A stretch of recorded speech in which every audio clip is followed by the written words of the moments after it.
Are you struggling to keep track of your unread scheduled emails in Gmail on your PC? Well, fret not, because I'm here to show you how to easily display those emails in your label list with the latest update.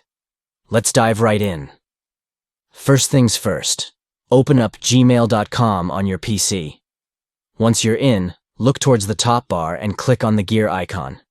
This will open up a drop-down menu where you'll need to click on Open All Settings. Next, you'll be taken to the Settings page.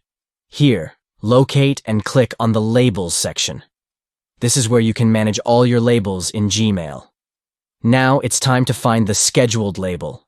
Once you've found it, click on it to reveal more options. Look for the option that says Show if unread, and make sure to check the box next to it. And just like that, you've successfully set up your Gmail to show unread scheduled emails in your label list on your PC.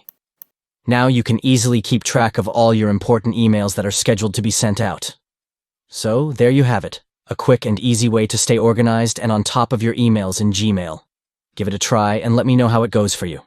Thanks for watching.